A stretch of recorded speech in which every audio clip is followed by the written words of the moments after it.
नमस्कार। आज हम लोग के बीच में राज्यसभा एमपी और हमारे national spokesperson Sudhanshu Trivedi ji आए हुए हैं। एक बहुत ही गंभीर मामले पे हम लोगों को वो एक नई प्रकाश डालेंगे। आप लोग सबका सुबह सुबह आने के लिए फिर से बहुत शुक्रिया। शुरू करें। मित्रों, हाल में संपन्न विधानसभा चुनावों में पूरी तरीके से ध्वस्त होने के बाद और विपक्ष के इस तथाकथित इंडिया गठबंधन के देखी जमाने की यारी बिछड़े सभी बारी बारी की तरह छिन्न भिन्न होने के बाद मुझे लगता है विक्षिप्तता में, बौखलाहट में अब कांग्रेस पार्टी बहुत आपत्तिजनक और अनर्गल बयान देने पर आ गई है। कांग्रेस अध्यक्ष श्री मल्लिकार्जुन खड़गे जी ने जिस प्रकार के आधारहीन और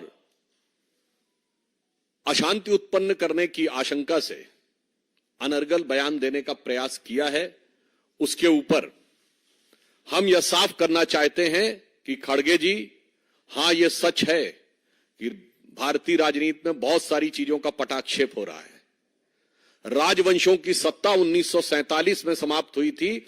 अब लोकतंत्र का आवरण ओढ़े हुए जो लोकतांत्रिक राजवंश हैं, उनकी सत्ता को चुनौती मिल रही है और उनको लग रहा है कि आने वाले चुनावों के बाद उनका भविष्य क्या होगा। और यह मैं ऐसे ही नहीं कह रहा हूं। आप उत्तर से दक्षिण तक देखें तो 2019 के लोकसभा चुनावों में देश की प्रबुद्ध जनता ने इंटाइटलमेंट के आधार के ऊपर जो लोग लोकतंत्र के नाम पर राजतंत्र चला रहे थे, चाहे कश्मीर में अब्दुल्ला और मुफ्ती परिवार हो, वो लोग चुनाव हारे, पंजाब में बादल परिवार चुनाव हारा, हरियाणा में हुड्डा परिवार चुनाव हारा, अशोक गहलोत जी का बेटा चुनाव हारा, उत्तर प्रदेश में अखिलेश यादव जी की पत्नी चुनाव हारी, चौधरी अजीत सिंह और उनके बेटे चुनाव हारे, बिहार में लालू प्रसाद यादव जी की बेटी चुनाव हारी, फिर चाहे तेलंगाना में केसीआर जी की बेटी चुनाव हारी हो, अथवा परिवारवाद के सबसे बड़े प्रतीक श्री राहुल गांधी जी चुनाव हारे। तो खड़गे जी, यह सत्य है। जो आपको डर लग रहा है कि इसके बाद ये लोकतांत्रिक राजवंशों के लिए चुनाव के का भ्रम जनता के सामने रखकर राजनीति करना संभव नहीं हो पाएगा, क्योंकि अब भारत में वास्तविक लोक सत्ता का प्रादुर्भाव हो गया है। सो वॉट एवर श्री खड़गे जी saying, it is real meaning is that those dynastic politics under the garb of democracy, which is continuing, which has been totally discarded by voter in the last election, now seems towards an eclipse, and the true emergence of true democracy is there in the offing, जिसमें भारत के सभी युवा और सभी मतदाता, जो प्रधानमंत्री जी ने कहा है, भारत का गरीब, भारत का किसान, भारत की महिला और भारत का युवा अपनी शक्ति के साथ उभर कर सामने आ रहा है। वैसे ये लोग जो लोकतंत्र की बात करते हैं, तो मैं याद दिला देना चाहता हूं, कांग्रेस पार्टी के पहले प्रधानमंत्री श्री जवाहरलाल नेहरू 0 वोट पाकर प्रधानमंत्री बने थे। अप्रैल 1946 में कांग्रेस कार्य समिति की बैठक में 16 कांग्रेस कमेटियों में से एक ने पट्टाभी सीतारमैया को और एक ने कृपलानी जी को वोट दिया था, और बाकी सारे के सारे वोट सरदार पटेल को मिले थे और 0 वोट जवाहरलाल नेहरू को मिले थे। और इस बात की, उस घटना के अंदर का point by point, minute by minute reference Kripalani की किताब माई डेज विद गांधी में है, मौलाना आजाद की किताब इंडिया विंस फ्रीडम में है, दुर्गा दत्त की किताब India from Curzon to Nehru and thereafter में है। और जो अंतिम प्रधानमंत्री हुए, हो सकता है कि वो व्यवहारिक दृष्टि से कांग्रेस पार्टी के अंतिम ही प्रधानमंत्री भविष्य के लिए सिद्ध हों, doctor Manmohan Singh, the accidental prime minister, उनको कोट कर रहा हूं। प्रणब मुखर्जी जी की पुस्तक का विमोचन करते समय सोनिया गांधी जी की उपस्थिति में स्वयं डॉक्टर मनमोहन सिंह जी ने कहा कि जब मुझे प्रधानमंत्री बनने के लिए कहा गया तो मैं प्रणब दा के पास गया, मैंने कहा प्रणब दा आप मुझसे अधिक योग्य हैं। डॉक्टर मनमोहन सिंह कहते प्रणब दा आप सबसे अधिक योग्य हैं, मगर मैडम ने मुझे कहा है। लोकतंत्र का अद्भुत स्वरूप है। पहले प्रधानमंत्री से लेके अंतिम प्रधानमंत्री तक, 0 वोट से लेके 0 वोट तक प्रधानमंत्री बनाने वाले लोग आज कहते हैं कि लोकतंत्र हमें समझ में नहीं आता है और लोकतंत्र के वास्तविक रक्षक वो हैं। फिर मैं कह रहा हूं, भारत के इतिहास में इनके जितने प्रधानमंत्री बने, इंदिरा गांधी जी क्या चुन के आई पहली बार? नहीं, कांग्रेस के अंदरूनी लड़ाई, इंडिकेट सिंडिकेट की लड़ाई में गूंगी गुड़िया के रूप में आई। स्वर्गीय राजीव गांधी जी का चुन के आए? नहीं, इंदिरा जी की दुखद हत्या से उपजी परिस्थितियों के कारण बनाए गए। श्री पीवी नरसिम्हा राव कैसे बने सबको पता है, और डॉक्टर मनमोहन सिंह सबको पता है। तो भारत के राजनीतिक इतिहास में लोकतांत्रिक ढंग से अगर किसी पार्टी के दो ही प्रधानमंत्री चुन के आए, जो जनता के सामने हमने रखा यह प्रधानमंत्री होना चाहिए, और जनता ने चुन के कहा यही प्रधानमंत्री होना चाहिए, एक श्री अटल बिहारी वाजपेयी और एक श्री नरेंद्र मोदी। क्या बात करते हैं। और जहां तक लोकतंत्र की रक्षा की बात है, तो जवाहरलाल नेहरू जी ने मजरूर सुल्तानपुरी को 2 साल इसलिए जेल में रखा था कि उन्होंने आर्टिकल लिख दिया था कि नेहरू जी की स्टाइल ऑफ फंक्शनिंग में हिटलर की झलक नजर आती है। और आज हिटलर की मौत कितने क्या क्या बोला जाए, कब्र खुदेगी, कुत्ते की मौत जैसे शब्द बोलकर जलवाए जलाल से जलवा अफरोज हो रहे हैं और कह रहे हैं लोकतंत्र नहीं है। फिर आप देखिए, और इतना ही नहीं, मौलाना आजाद ने अपनी किताब इंडिया विंस फ्रीडम में लिखा है कि नेहरू जी को किसी दूसरे की तारीफ बर्दाश्त नहीं थी अपने सामने। ये वो 40 पेज हैं जो उन्होंने कहा था कि उनकी मृत्यु के 30 साल बाद प्रकाशित किए जाएं, जो 1988 में प्रकाशित हुए थे। आइए साहब, राजीव गांधी जी के जमाने में एक अखबार उनके खिलाफ लिख रहा था तो उसके ऊपर इनकम टैक्स का छापा और बिजली काट दी गई थी। और आज की युवा पीढ़ी को याद रखना चाहिए, राजीव गांधी जी के जमाने में एक पोस्ट एंड टेलीग्राफ एक्ट आया था, जिसमें सरकार को यह अधिकार दिया गया था कि वो जिसकी चाहे चिट्ठी खोलकर पढ़ सकती है और आपत्तिजनक बात लिखे तो कार्रवाई भी हो सकती है। जैसे आप कल्पना करिए कि सरकार आज आपके सारे कम्युनिकेशन पढ़े और पढ़कर केवल उसी के आधार पर कार्रवाई कर सके। वो तो ज्ञानी जैल सिंह जी ने उसे पास नहीं होने दिया था।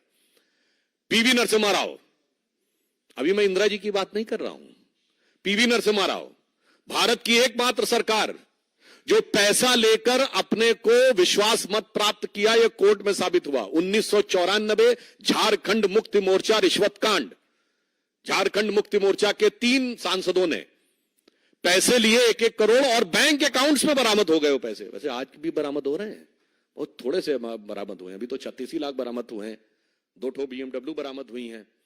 पर सोचिए कि इनकी फितरत तो कितनी पुरानी है कांग्रेस साथ गठबंधन। एकमात्र प्रधानमंत्री जो उसके बाद भ्रष्टाचार के आरोपों में अदालत की चौखट पे खड़े हुए।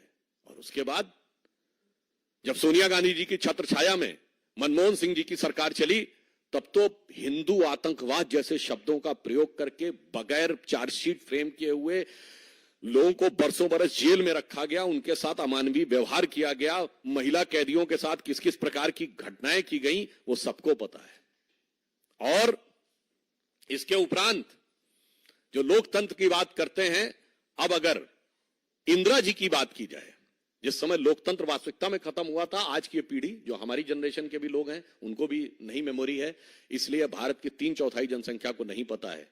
क्या आपको पता है कि एक बार लोकसभा का कार्यकाल बढ़ा दिया गया था, ये 5 साल से बढ़कर 6 साल? यस, इंदिरा गांधी जी के समय में इमरजेंसी में। आपको पता है कि मूल अधिकार समाप्त कर दिए गए थे। और मैं याद दिलाना चाहता हूं कि लालू प्रसाद यादव जी की बेटी का नाम मीसा है। वो क्यों है? MISA एक एक्ट था, maintenance of internal security act during emergency, जिसमें अगर किसी को जेल में डाल दिया जाए तो वो जमानत के लिए अर्जी नहीं दे सकता था, वो कोर्ट नहीं जा सकता था। एक बार जेल में गए तो अंदर, न वकील, न अपील, न दलील, अंदर। और उन्होंने उस समय संकल्प लिया था कि कांग्रेस को मैं उखाड़ फेंकूंगा, इसलिए अपनी पुत्री का नाम मीसा रख रहा हूं ताकि जब भी पुत्री का नाम पुकारूंगा तो याद आएगा। और आज कहां से कहां पहुंच गए वो सबको दिखाई पड़ रहा है। अब मैं याद दिलाना चाहता हूं, ये जिस प्रकार की चीजें थी, आज मैं याद दिलाना चाहता हूं कांग्रेस पार्टी को, क्या कोई ऐसा भी व्यक्ति है जो कांग्रेस पार्टी का सांसद रहने के बाद 1 साल के गैप के बाद सुप्रीम कोर्ट का जज बन जाए? जस्टिस बहरुल इस्लाम, असम हाई कोर्ट के जज, पहले जज रहे, फिर कांग्रेस के टिकट पर लोकसभा का चुनाव, फिर चुनाव नहीं हुआ तो राज्यसभा में आए, फिर राज्यसभा से हटने के बाद 1 साल के गैप के बाद सुप्रीम कोर्ट के जज बन गए। 3 जजेस को सुपरसीड किया गया, वो तो एक अलग बात है। मगर मैं ये भी बताना चाहता हूं कि उन्होंने अपने समय में क्या कहा था, ये क्या विचार था, ये केवल 10 सेकंड की क्लिप अगर आप सुने। Mr. Shah know what is happening in the political world? What are the forces at work which want to destroy a developing economy? Is a judge competent to decide that? Then why have democracy? Why have elections? Why have political people in power? ये किसकी आवाज है? श्रीमती इंदिरा गांधी जी की। और ये किस विचार से प्रेरित है, ये भी मैं बताना चाहता हूं। जिसको आप डेमोक्रेसी कहते हैं, मैं बताना चाहता हूं, Hitler addressed Reichstag on 26th of April 1942, and Hitler said, I expect the German legal profession to understand that the nation is not there for them, but they are here for the nation. From now onwards, I shall intervene and will remove from the office those judges who evidently do not understand the demand of the hour. और इंदिरा गांधी जी ने क्या कहा था? Parliament के floor पे कहा गया था कमिटेड जुडिशरी की बात, और यह कहा गया था कि जजेस को हमारी विचारधारा के अनुरूप चलना होगा। आज वो लोग कहते हैं डेमोक्रेसी। आपको पता है, नाजियों की एक बड़ी फेमस फिल्म थी ट्रायम्फ ऑफ द विल। 1934 में उसका मंचन हुआ नाजी पार्टी के कन्वेंशन में। उस मंचन के समाप्त होने के बाद हिटलर के राइट हैंड व्यक्ति रुडोल्फ हेस, जो बाद में अरेस्ट हो गया था 92 में शायद उसकी डेथ हुई, उसने नारा लगवाया था, Hitler is Germany and Germany is Hitler.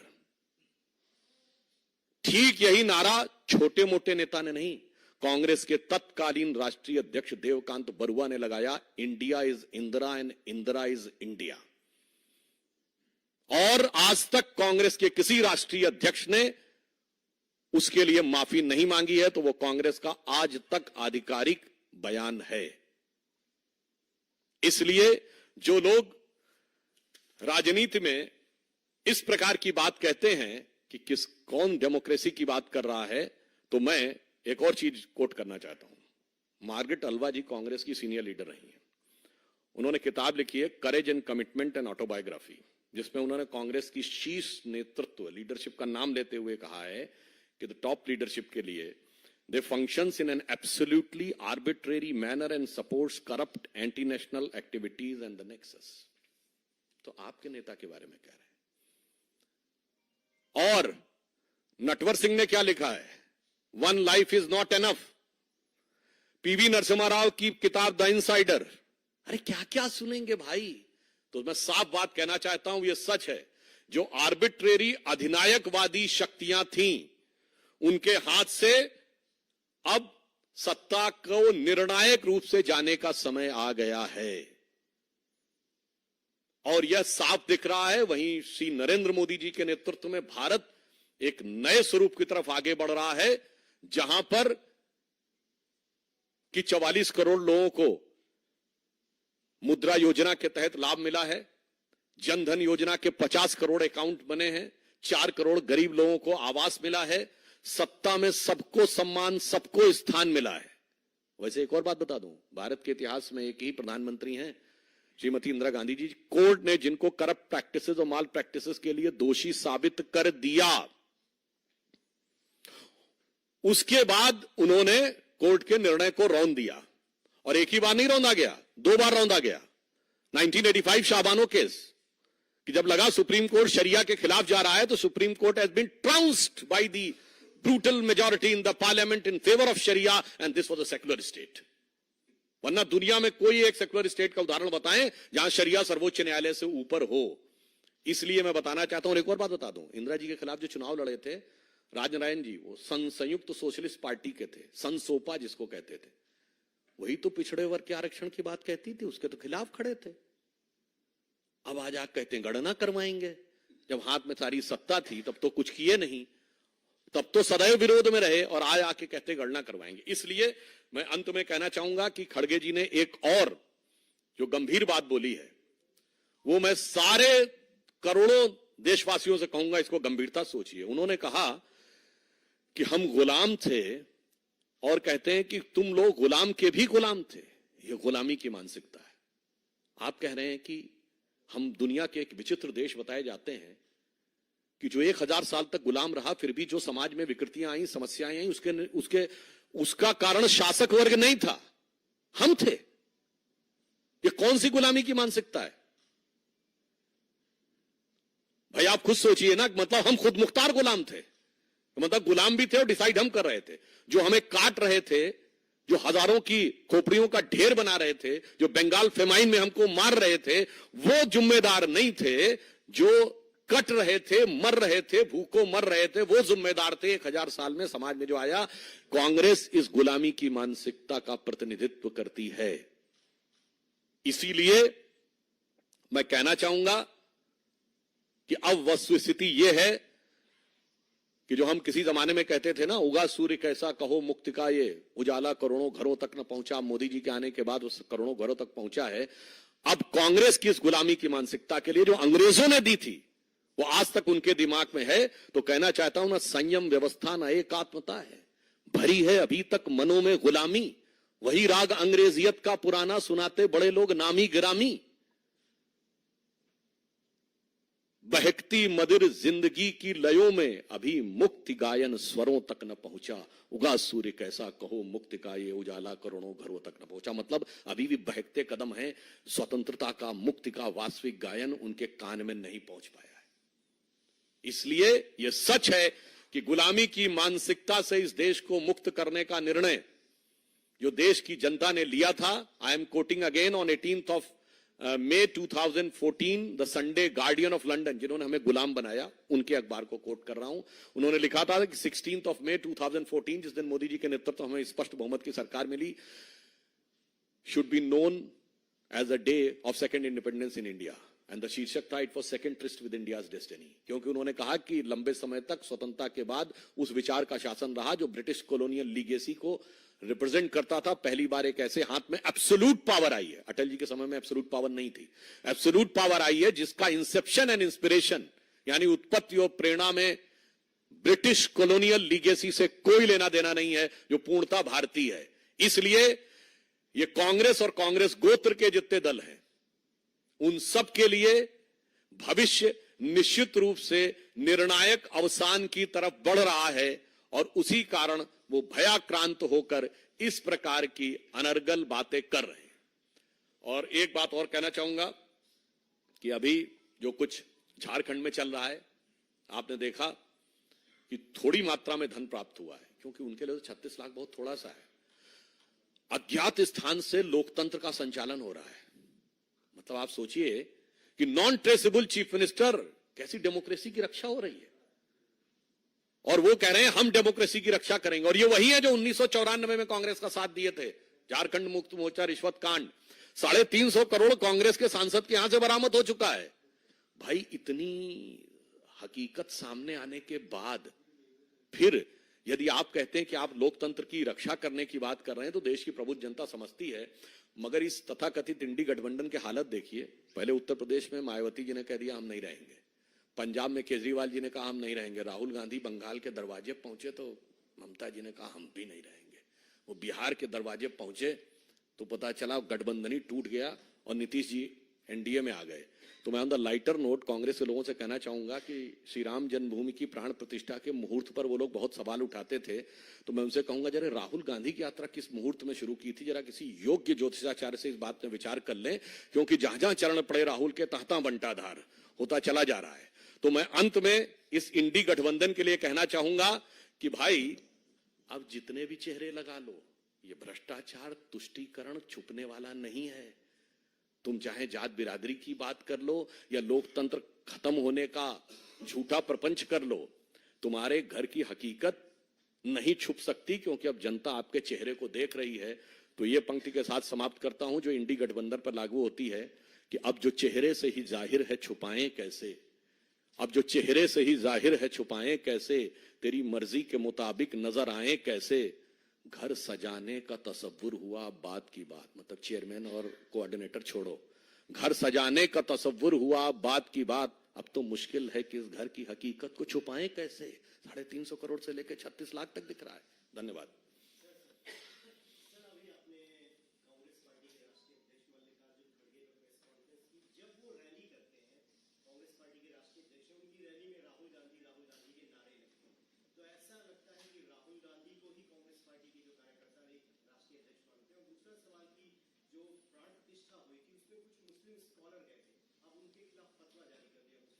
मुझे लगता है कि उस फतवे के संदर्भ में जो तथाकथित सेकुलर लोग हैं, जो अपने को सेकुलरिज्म का सूरमा और स्वघोषित अलंबरदार कहते हैं, उनसे हमें प्रतिक्रिया की अपेक्षा है।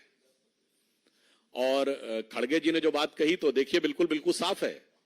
खड़गे जी आज राष्ट्रीय अध्यक्ष भी हैं और राज्यसभा में नेता प्रतिपक्ष भी हैं, कांग्रेस के सबसे वरिष्ठ नेता हैं। आयु की दृष्टि से अगर राजीव गांधी जी जीवित होते तो उनसे अधिक आयु के हैं, मगर क्या करें, रैली राहुल गांधी के लिए करना पड़ती, जो न राष्ट्रीय अध्यक्ष, न उपाध्यक्ष, न महासचिव है, न नेता प्रतिपक्ष हैं। पिछले के पिछले लोकसभा सत्र में याद करिए, राहुल गांधी जी बयान दे रहे थे और नेता प्रतिपक्ष लोकसभा अधीर रंजन चौधरी जी बाईं तरफ खड़े थे, नेता प्रतिपक्ष राज्यसभा खड़गे जी दाईं तरफ खड़े थे। ये कांग्रेस का असली चेहरा है, ये है लोकतंत्र का असली चेहरा, जो जवाहरलाल नेहरू से लेके मनमोहन सिंह तक है, वही आज सामने दिखाई पड़ रहा है। इसलिए अब कितने भी मुखौटे लगा लें, इस चेहरे की हकीकत को छुपा नहीं सकते।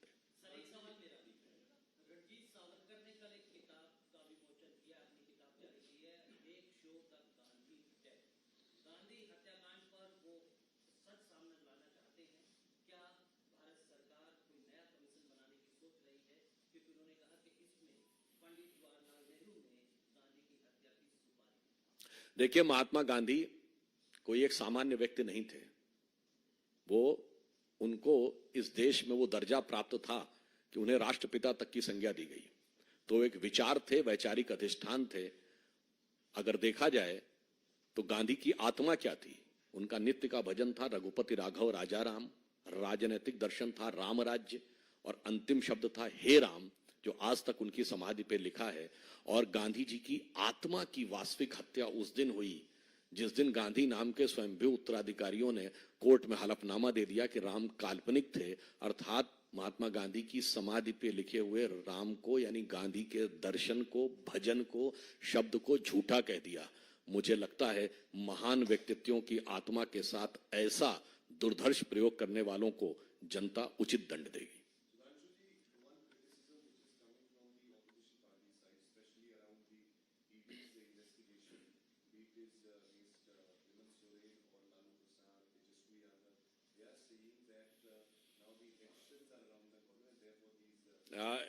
In this context, it's a very significant thing because you are taking the name of Hemant Soren, Tejaswi Yadav.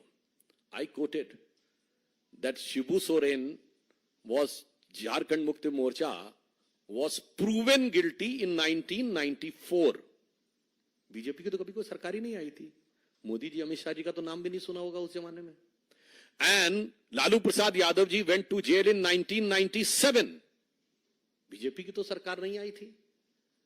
And not only this, at that time, who was there in the government? Janata Dal की सरकार थी, supported by Congress. So now, those who were proven guilty by the court of law in 1994, those who went to jail after proven guilty in 1997, now trying to put the blame post 2014. भाई साहब, ये आपने Einstein की theory of relativity में देखा होगा ना, time travel की बात। वो ग्रैंडफादर पैराडॉक्स है ना, कि वो पिछली पीढ़ी में जाकर अपने ग्रैंडफादर को मार देगा तो आगे उसके पिता कैसे पैदा होंगे। ये तो कह रहे हैं कि ये पास्ट ट्रेवल का इससे बड़ा उदाहरण नहीं देखा होगा कि 2024 में कह रहे हैं कि जो सन 97 में हुआ, जो सन 94 से हम करते आ रहे हैं, मगर दोष उसका 2014 के बाद है।